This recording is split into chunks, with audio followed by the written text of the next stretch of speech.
One of my favorite RCA record players, the 45 record players, is this one. This is the 1955 Skipper, or the 6BY4. This is a 6BY4A, and this is a 6BY4B. Difference is only the color. This one's the pink and white one, which is my favorite. And then there's the cocoa and black one, which is the Model B. And you can see there, it's your basic, typical 50s pink and white color. And pink tone arm, pink knobs, white body, pink grill. I think they're great. These things are relatively trouble-free, except for one problem, and that's the motor. And we're going to do that. I thought I had done this a long time ago, but I looked at my videos and I see I didn't. Take a quick look at the bottom. There's just a couple things to caution you on. Once you get the battery tube out of the way, this is just the tube for the motor batteries. It does not do anything else except provide the 6 volts for the motor. A little overkill because the motor doesn't take that much current. Anyway, notice here, the motor has end caps that have screws in them that hold these terminals on here, and there's one on each side. The positive side of the motor, I'm going to put this completely upside down to make it a little bit easier to see. That's better. The writing on the side of the motor and towards the center of the turntable shaft, that's the positive side of the motor. That's the plus voltage. The negative is the other terminal.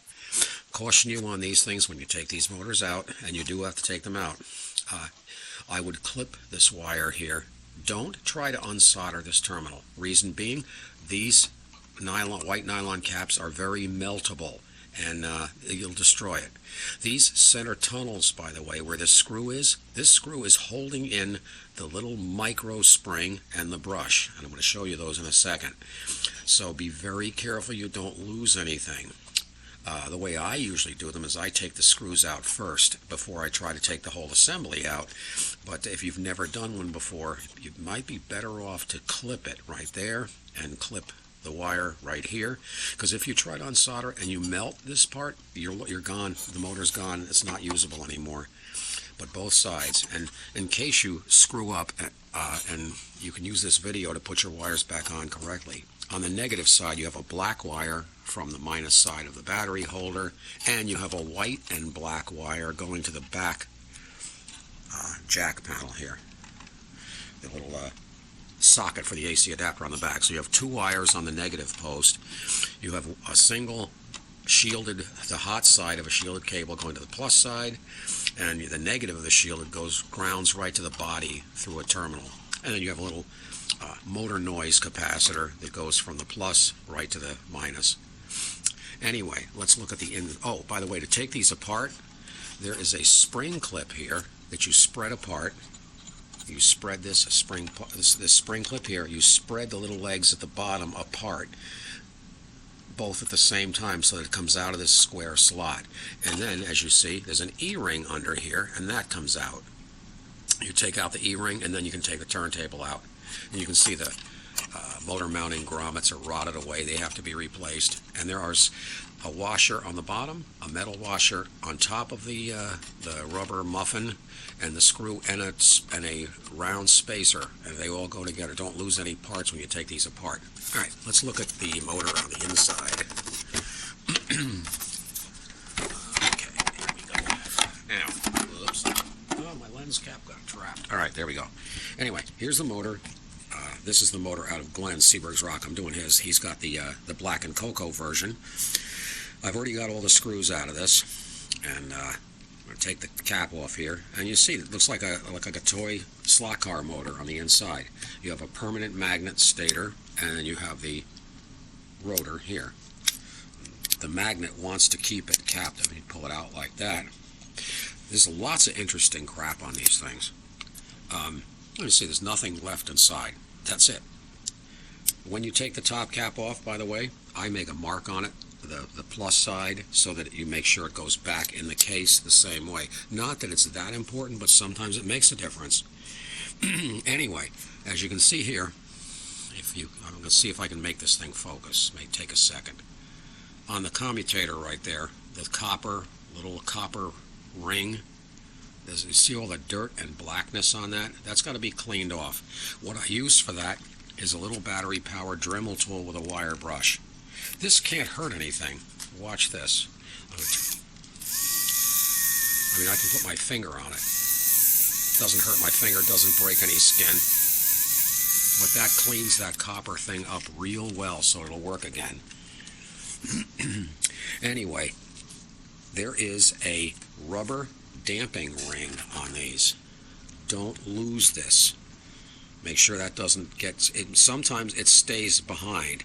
Not actually more this one, but the one that's in the bottom cup. Now see here, it's getting ready to take off on you. If you lose that, it's never going to work again. When you reassemble these things, you want just a tiny drop of oil, 3-in-1 oil on there, and a tiny drop, where's my finger, up here. And here are your brush holes right here that go all the way out to the side here. And the brushes are right here, very, very small. There's 2 of them. Here's one of them here. These brushes are in fabulous condition. They look like pencil leads, and that's what transmits the power. Here's the spring. When this is assembled, the spring keeps the pressure on the brush, and the screw and the terminal here. There's the terminal. First there's the screw, then the terminal, then the brush spring, then the brush, then it makes contact with the commutator of the motor. So it goes, that transmits the voltage all the way through this assembly in this direction. You want to make sure when you have these apart, you have to also clean this screw off real good with a brush. Even if it looks clean, you can get tin oxide and it makes it non-conductive. Burnish that up to clean it real good. Clean this thing up real good. Leave the spring the hell alone. If you deform the spring, the motor will never run again. You don't want to stretch it. You don't want to do anything with it. Just make sure it's clean. You can clean it with a little bit of contact cleaner. Anyway, another interesting thing. This is a long video. This right here is your speed control right here. This is the most ingenious part of these because it's not an electronic, it's mechanical. As this is a weighted, a little weight on the end of this contact, and it's a little spring contact. The faster the motor goes, this contact, by centrifugal force, pulls away from the stationary contact. The faster the motor goes, and it interrupts the power and it regulates the speed to the motor.